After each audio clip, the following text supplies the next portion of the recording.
pasa aquí? ¿Cómo estáis? Bienvenidos a The Fabulous Jobber. En el programa de hoy hablaremos de la siempre polémica calificación de estrellas en los combates de wrestling y de la persona encargada de las mismas. También me gustaría explicar algo que quizás todo el mundo que ya nos ve,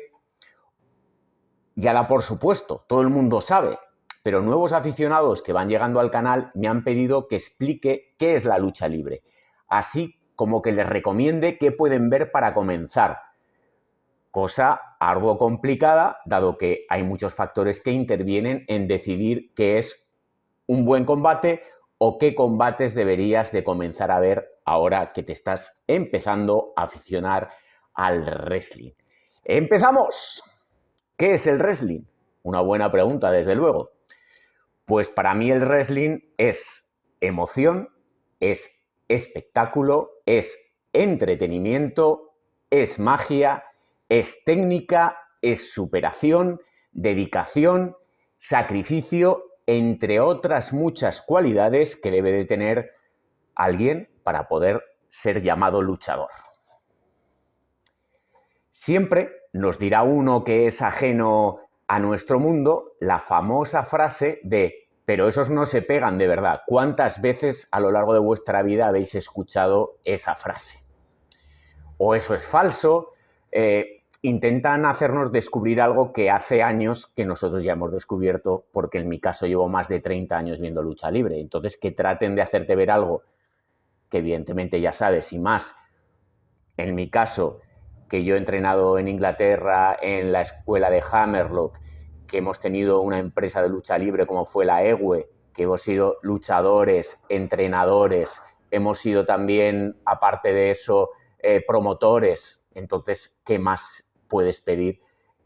Que te digan, eso no es así, eso tal. ¿Qué me vas a descubrir en la vida? Pues absolutamente nada. Básicamente, la lucha libre lo que es un espectáculo. Desde el principio fue así, desde el principio de los tiempos. Fue una actividad que surgió pues, para pasar el rato. Cuando ya tenías tiempo libre, pues ibas a trabajar, y en tus horas muertas, ¿qué hacías cuando terminabas de trabajar? Cuando era tarde-noche o los fines de semana, pues ibas a los espectáculos que había más cercanos a tu ciudad, porque todavía la televisión, y mucho menos la televisión por cable, pues evidentemente no estaba en funcionamiento. Por lo tanto, era algo que te servía para distraerte. Aparte de eso, también lo que trató siempre la lucha libre fue de emocionar y de no dejar indiferente a nadie. La gente tenía la posibilidad de evadirse de su día a día. En una velada de lucha pues se podía gritar, se podía reír e incluso llorar. Todavía, afortunadamente, se sigue haciendo. Cuando yo estudiaba en el instituto tenía un profesor de filosofía, que para mí ha sido el mejor profesor que he tenido nunca. Luego había otros profesores que también a nivel académico eran muy buenos y que también se aprendía mucho, pero él fue pues un poco un guía. Siempre te encuentras a lo largo de tu vida de estudiante un profesor pues que te ayuda, o un profesor que es un referente. En este caso era Juan Carlos Solite, y él era mi profesor de filosofía. Pues en nuestra clase no es que te obligara, pero bueno, sí, te obligaba porque tenías que comprarte el libro y leértelo. Y en uno de esos libros, como fue Los mundos de Sofía, yo descubrí una frase de estas que se te quedan grabadas en el disco duro, que la frase era como, te decía, venía a decir que nunca se debe de perder la capacidad de sorprenderse, y que conforme ibas cumpliendo años, conforme ibas siendo adulto, pues perdías esa capacidad. Así que yo creo que una de las claves para seguir disfrutando del wrestling sería, sobre todo, mirar con esos ojos de inocencia y esos ojos de niño la lucha libre, para poder disfrutar como disfrutábamos antes. La lucha libre siempre ha encarnado el bien contra el mal, por eso los sentimientos han sido mucho mayores a lo mejor que cualquier otro deporte en ese sentido. Y ahora que prácticamente prima el espectáculo sobre el wrestling, otra de las preguntas que suelen hacer, y se abre un gran debate en el horizonte, es: ¿todo lo que se hace dentro de un ring es lucha? Pues evidentemente no. Se le puede llamar como queráis, pero eso no es wrestling, no es lucha libre. estando de rabiosa actualidad la vuelta de Bray Wyatt, y para decepción de algunos que me estén viendo, os diré que Wyatt no es un buen luchador. No es un buen luchador. Es más un entertainment, pero parece que no puede ser un combo, o sea, no puede ser un luchador y entertainer a la vez. O tiene que ser buen luchador o tiene que ser entertainer. Y eso no ha sido siempre así. Hemos tenido a lo largo de la historia, por poner dos ejemplos muy fáciles, Randy Savage, que era espectáculo, era pasión, era técnica, era ganas, y por supuesto Ric Flair. Cualquiera de los dos era un combo de espectáculo y de lucha libre. Hay empresas especialistas en hacer circo y luchadores que no lo son, que ni lo parecen y que además no saben luchar, pero se suben a un ring y entretienen. Cada uno decide qué ver, cómo y dónde invertir su tiempo libre. Pero eso no es lucha libre, porque ahora, hace poco se hizo, pues porque retuiteó una cuenta americana un combate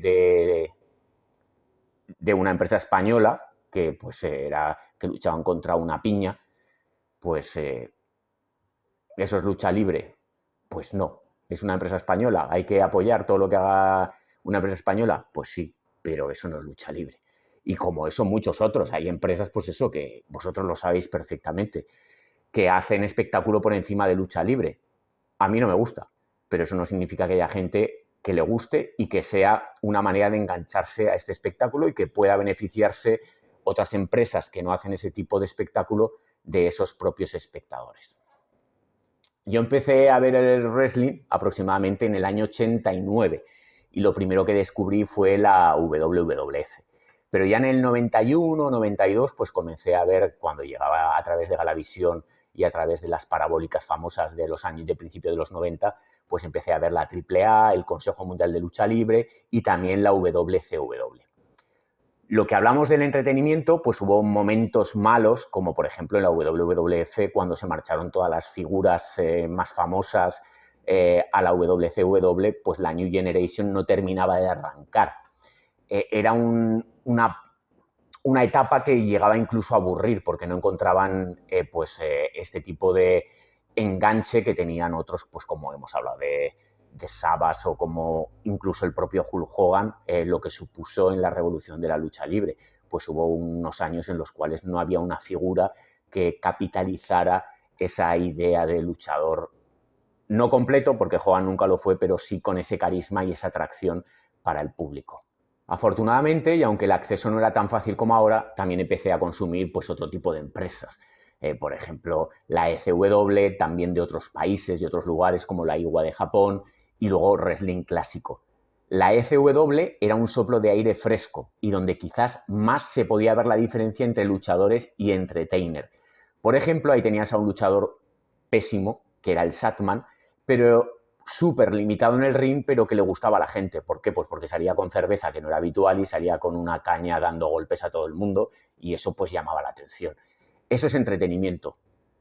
¿Es lucha libre? No. ¿Ese era luchador? Le puedes llamar luchador, pero era un luchador muy mediocre, un luchador muy limitado y un luchador que dista mucho de lo que podía hacer encima de un ring de la SW Jericho, Benoit, Malenko o incluso Rey Mysterio cuando comenzó en el año 95, 96 a hacer sus incursiones en Estados Unidos, sobre todo contra Juvi y también contra Psicosis, lo que llamó Paul Heyman el extreme lucha libre. Entonces, ahí, por ejemplo, sí que se veía emoción, se veía acción, cosa un poco diferente a lo que se podía ver en otras empresas en esa época. Hay otro tipo de preguntas que a mí no se me han ocurrido, quizás por obvias o quizás porque tampoco piensas en eso. Si el final está pactado, ¿qué mérito tiene la lucha libre? Y también que si el final está pactado, cualquiera puede ser luchador. Pero no es todo tan fácil. Es una pregunta hecha sin pensar o sin saber lo que es la lucha libre en sí. El mérito que tiene es saber hacer bien lo que tienes que hacer para llegar a ese final. O sea, el final es pactado, pero hay que llegar a ese final. Es un transcurso. Tienes que contar algo sobre el ring. Tienes que fluir sobre el ring con tu rival. Y saber lo que tienes que hacer no te garantiza que lo sepas hacer bien. O incluso, si lo sabes hacer bien, que al final te salga como tú quieres que te salga. Porque muchas veces puedes pensar, sabes hacer una cosa, pero por lo que sea, pues mira, puedes tener una mala tarde, no estás inspirado, o incluso pues no te puedes encontrar bien por la causa que sea, o no hay una comunicación fluida con tu rival y es un auténtico desastre. O sea, saber lo que hay que hacer no te garantiza que lo vayas a hacer bien, aunque lo sepas hacer. Es tan sencillo, por ejemplo, por poner un ejemplo fuera del wrestling, por ejemplo, imaginaos una partida de billar y le dices al tío que está jugando, mira, tienes que darle a esta bola con este efecto y tienes que hacer tal jugada y dar a esta banda y a esta otra banda. Te dicen lo que tienes que hacer, pero no cualquiera lo puede hacer, porque tienes que tener una habilidad superior a cualquiera. Para ser luchador tienes que tener habilidades, algunas pueden ser innatas y otras se pueden entrenar. Está claro que una persona que tiene algo innato fluye y es mucho más vistoso que una persona que lo tiene que trabajar, pero al final el trabajo también te hace que tú puedas coger y llegar a ser un gran luchador, aunque distarás del que tiene pues condiciones atléticas diferentes, habilidades pues que no las tiene que entrenar tanto como otra persona que las tiene que entrenar. Pero al final el trabajo es fundamental para poder llegar a cualquier objetivo. Quizás la ventaja de intentar ser luchador, y digo intentar porque no todo luchador es luchador, por mucho que lo llamen, y es que se puede adaptar un tipo o un estilo de lucha dependiendo de las habilidades que tenga, o dependiendo también quién es tu padre o tu padrino. O sea, puedes no tener muchas habilidades, pero si tienes mano, pues al final te van a meter aunque no seas el mejor luchador del mundo. Tampoco todos los luchadores son los mejores. Tiene que haber de todo. Hay mid-card, hay low-card y luego ya están pues los top. Como en todo en la vida, vamos, como en el fútbol, en el baloncesto y en cualquier deporte. Ser luchador es proteger a tu rival. No hacer ninguna maniobra que pueda poner en peligro su integridad física, solo por quedar por encima de él y parecer más poderoso, fuerte o como le queráis llamar. Vamos, está muy bien querer ser un powerhouse, pero hay que tener talento. No solo hay que ser luchador, sino también hay que parecerlo. La lucha libre tiene que ser creíble. No se puede hacer finisher cada 2 minutos. No tiene ningún sentido. Eso pasa por no tener una buena base sólida de lucha para poder desarrollar entre llave y llave o entre finisher acciones que sean el vehículo que unan pues, determinadas llaves. No se puede hilar finisher tras finisher sin hacer mella en tu rival, es que no tiene sentido. Y además, luchadores que a lo mejor pues, no tienen la talla a los cuales imitan, que eso también está muy a la orden del día, imitar tanto acciones como llaves de luchadores que son mucho más famosos o consagrados. Siguiendo con la credibilidad, todas las llaves no las puede hacer cualquiera, porque una cosa es un powerhouse, otra cosa es un estilista, otra cosa es un heel o un face, independientemente del tamaño que tenga, pero sí que es cierto que hay que tener en cuenta varias cosas. Ahí es donde tiene que intervenir el entrenador o el booker, porque en este caso lo que va a hacer es coger y determinar qué es lo que mejor le va a ese luchador. Y cuando tú coges y guionizas un combate, pues tienes que... Está muy bien que el luchador aporte, pero tienen que ser cosas, como estamos hablando, que sean creíbles. Y luego también, por ejemplo, otra polémica, las luchas intergénero. Pues sí, habrá luchadoras que estén por encima técnicamente y de fuerza de determinados luchadores, pero no será la norma habitual. Por lo tanto, tienes que hacer creíble la lucha intergénero, porque hay luchas con una gran diferencia de peso, de técnica y de fuerza, pues bueno, como Rey Mysterio cuando ganaba los títulos del mundo, pues también. No tiene que ser intergénero en este caso, pero siempre tiene que ser creíble precisamente para que luego los ataques no sean mayores de decir esto es una farsa. Si todavía tú lo potencias, pues más farsa será. Y luego el tema de las llaves también es porque hay luchadores que tienen que tener una identidad, pero si todos los luchadores hacen lo mismo, pues al final se convierten en calcos y que además, lo que hemos comentado, están copiando lo que hacen otros. Y además ya ves que son devastadoras y que al segundo se ha levantado y vuelve a seguir haciendo otra tras otra tras otra.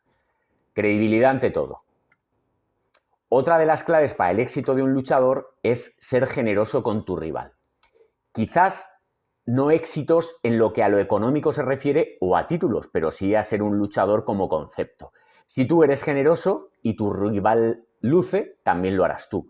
Muy diferente en la época en la que algunos luchadores tenían pues su propio control creativo, que decían, mira, yo no quiero perder con este, yo quiero hacer esto, yo quiero hacer lo otro, pero eso ya venía por contrato y porque ya tienes un peso específico muy fuerte en la empresa. Pero un luchador normal que ponga sus condiciones le dices, pero ¿tú dónde vas? Que acabas de empezar. Eso también viene por el tema de las escuelas. Está muy bien, sobre todo en España, que hemos estado muchísimo tiempo sin lucha libre, desde que el Gran Castilla se retirara en los años 70 de coger y de entrenar a luchadores, porque decían pues que la juventud de la época pues no quería ese sacrificio tan grande para tan poco beneficio, pues hubo un hueco muy grande a partir de los 70 que no se cubrió nunca. Y ahora, a partir del año 2010, más o menos, sería cuando se empezó, 2008 o 2010, cuando se empezó a crear las escuelas en España. Escuelas que muchas veces pues, no estaban dirigidas por la mejor persona en lo que a conocimiento se refiere. También, no todo luchador puede ser entrenador. No todo entrenador tiene por qué ser luchador, igual que en cualquier otra disciplina deportiva. Pero evidentemente sí que necesitas una base, necesitas unos años de técnica, necesitas unos conocimientos que no los tiene cualquiera y que cualquiera no puede ser luchador imitando lo que ve en la tele, porque hay algo más que hacer lo que los demás hacen. Hay una técnica, hay unos trucos, hay multitud de cosas que no se sacan viendo a través de la televisión lo que hacen los demás, sino que hace falta una persona que tenga esa formación y ese gran recorrido. Por eso que haya tantas escuelas, tantos maestros sin título, pues eso es algo que habría... Afortunadamente no hay tanto problema de lesiones que yo sepa y no ha habido ninguna gran desgracia y que no la haya nunca. Pero eso es algo que habría que tener mucho cuidado. Cualquiera no puede ser entrenador, cualquiera no puede montar una escuela. Como luchadores impecables me gustaría destacar y grandes trabajadores, pues por ejemplo Ziggler, The Miz o el propio Rollins, luchadores con todas las letras, entertainer, luchadores, trabajadores incansables y generosos como Rollins. Rollins ha estado perdiendo hasta ahora que ha ganado el título de Estados Unidos, pero ha estado perdiendo y la verdad que no le ha importado. Creo que, bueno, todos tenemos nuestro ego y supongo que también le gusta ganar, pero cuando tiene que perder, pierde y no ha hecho nada que lo ponga en el disparadero para decir este tío pues no es un buen compañero, todo lo contrario. Podríamos seguir con las preguntas y podríamos seguir dialogando este tema porque es muy interesante, pero vamos ya con la segunda parte porque no me quiero dilatar en el tiempo. Vamos a hablar de la persona encargada de puntuar los combates de wrestling y qué criterio sigue para hacerlo. Dave Meltzer es un periodista y profesor universitario que desde el año 83 ha sido el editor de una de las revistas más importantes del sector, la Wrestling Observer. El año anterior comenzó a editar una newsletter, pues las newsletters de la época, en la cual recogía encuestas, resultados de wrestling, sobre todo de territorios que no eran tan accesibles para el gran público, es lo que se llamaba la WON. Aquí en España también se hizo. Y había muchos más, aparte de la WON de Meltzer, como me viene a la cabeza la DDT, había otros newsletters que yo en su época también compraba a principios de los 90 y sobre todo eran fotocopias que te salían pues desde nombres reales, también te salían fechas de nacimiento y luego pues, house shows, pues te salía detallado pues donde se celebraban, asistencia, combates contra quién eran, quién ganaba, pues cosas que si no cogías el newsletter no te ibas a enterar de ninguna de las maneras. Lo interesante de Mezler, evidentemente, son los combates y la puntuación que hace de ellos, sobre todo los de 5 estrellas o más, porque ya 5 no eran suficientes. El primer combate que calificó de 5 estrellas fue en el año 83. Ese sistema de calificación por estrellas fue idea de Jim Cornette y el objetivo es calificar y clasificar los combates en una escala de 0 a 5. Lo que pasa que luego pues eran pocas, como hemos comentado, y ya pues se aumentó a 7 como la calificación máxima. La valoración es totalmente subjetiva, pero tiene unas bases, unos principios. Esos principios son en los que se basan para poner esas puntuaciones. Aunque también se puede decir que esos criterios son subjetivos. Pero lo normal es que se tiene en cuenta la variedad y la dificultad de los movimientos y de las llaves, luego la cantidad de acción que hay sobre el ring, el feudo que ha habido, la historia, cómo se ha ido desarrollando y luego aparte cómo la desarrollan dentro del propio ring en el combate. Y ya como colofón, pues la reacción que tiene el público ante ese combate. El primer combate calificado de 5 estrellas no es el primero cronológicamente hablando. Sería el que tuvo lugar el 21 de abril de 1983, con uno de los mejores luchadores, desde mi punto de vista, que fue Dynamite Kid, que está en mi monte Rushmore de la lucha libre, Tom Billington, el mejor luchador libra por libra, que no lo digo yo, lo dice Bret Hart. Un saludo a Bret Hart. Ese día Dynamite se las vería con Tiger Mask, el original, porque ha habido más de un Tiger Mask. Una auténtica leyenda, uno de los mejores luchadores de Japón. Tiger era campeón del mundo en ese momento del peso pesado junior de la NWA y aprovecharon una gira de Dynamite Kid por Japón y entonces los enfrentaron. Anterior a este fue el 7 de abril del año 82. Este es el primer combate de 5 estrellas, que ahí es donde tenemos a Ric Flair involucrado, ¿cómo no? ¿Cómo no va a estar Ric Flair en un combate de 5 estrellas? ¿Y cómo no va a ser pionero? El primer combate de 5 estrellas es de Ric Flair. Ahí se enfrentó a Butch Red. El feudo entre ambos se remontaría a principio del 82, con Red llegando a la CWF. El 30 de enero ya se enfrentaría a Flair por el título del mundo de la NWA. En febrero lo haría a Dory Funk por el título internacional.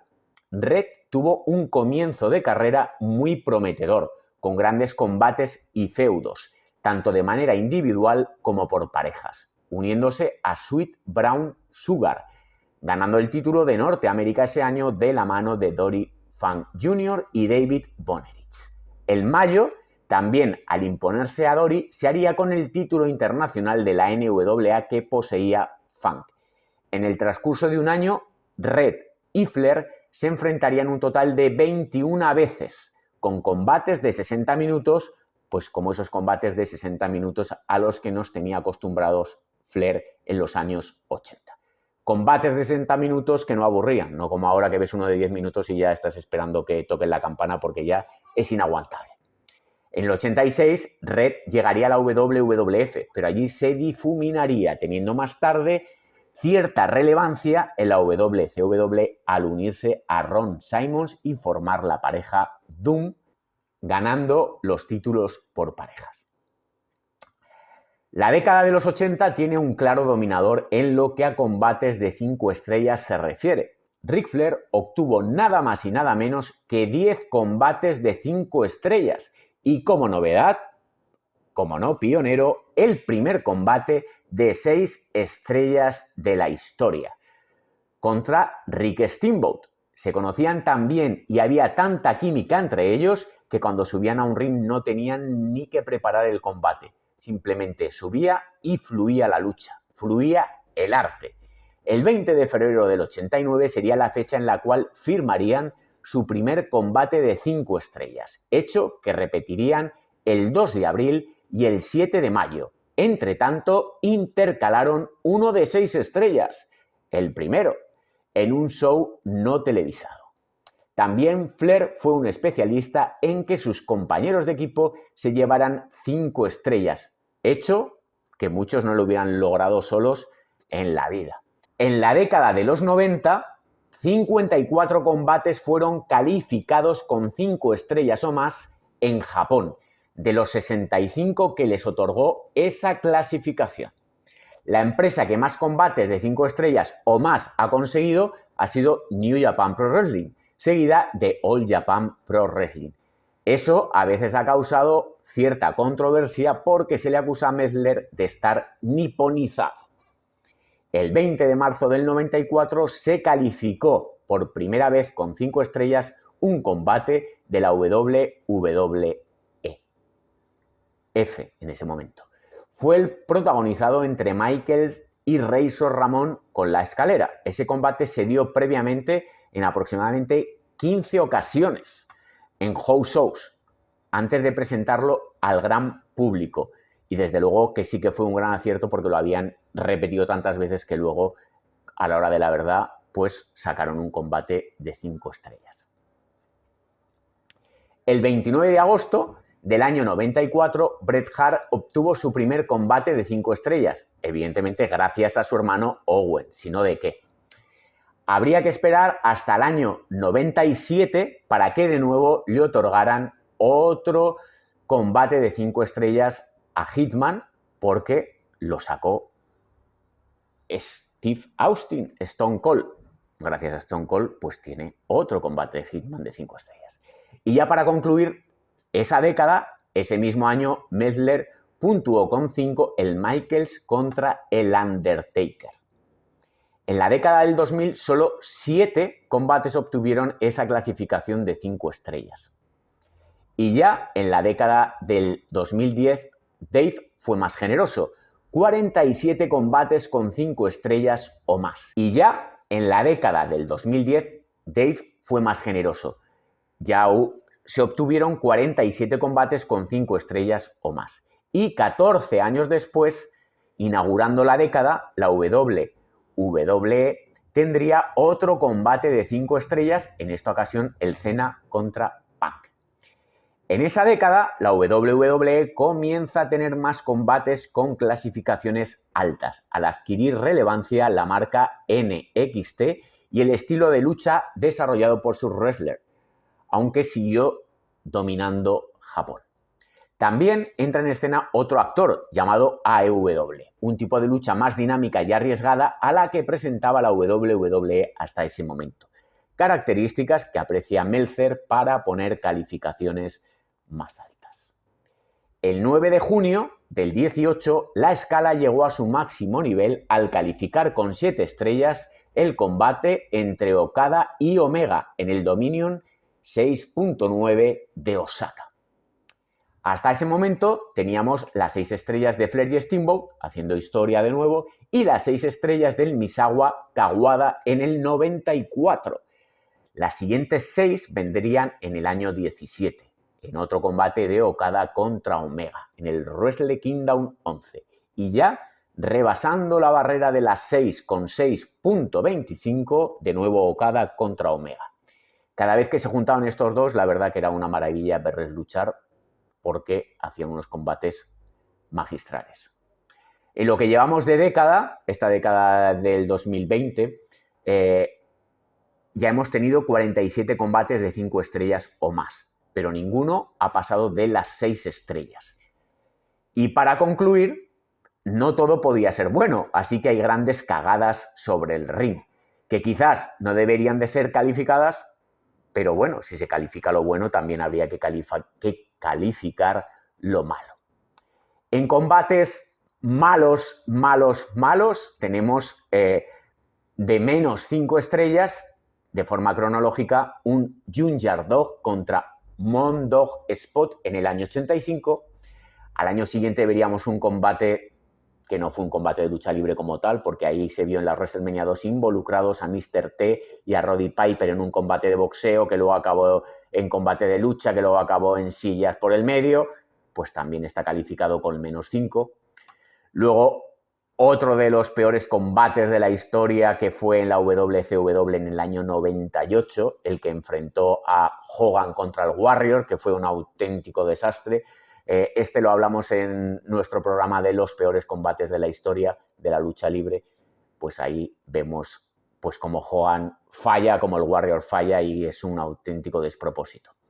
En el año 99 hay que tener en cuenta la edad de los luchadores que voy a mencionar, también es un -5, que están los Bushwhackers contra Nikolai Volkov y The Iron Sheik. Yo, porque esté el Iron Sheik, no pondría ningún menos, porque el Iron Sheik es una auténtica leyenda y un personaje donde pocos pueden igualarlo. Y luego ya más cercano en el tiempo, en el 2015, tenemos en Triple Manía 23 a los villanos contra los payasos. Y también, para terminar la calificación de los combates, por aquí tenemos a uno que fue un -4 en el Fall Brawl del 98, donde Bret Hart arrastró a sus compañeros a un -4, el War Games de 3 contra 3 contra 3. Pues el señor Bret Hart tiene un -4. ¿Qué vamos a hacer?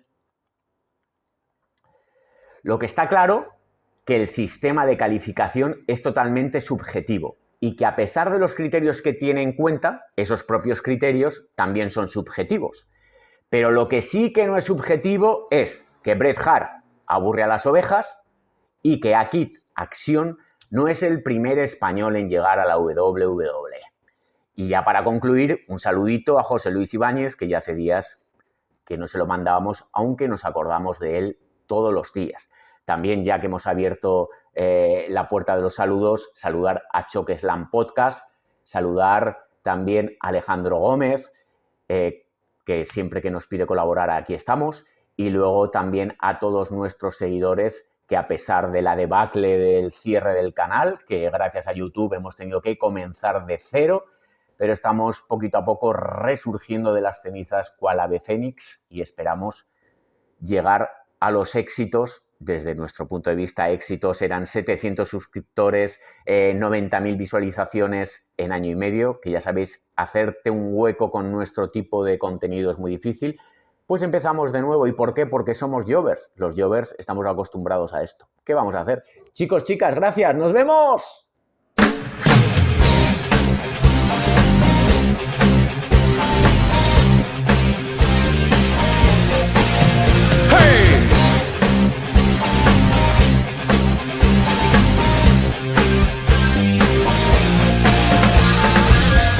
Makes a man, is it the power in his hands?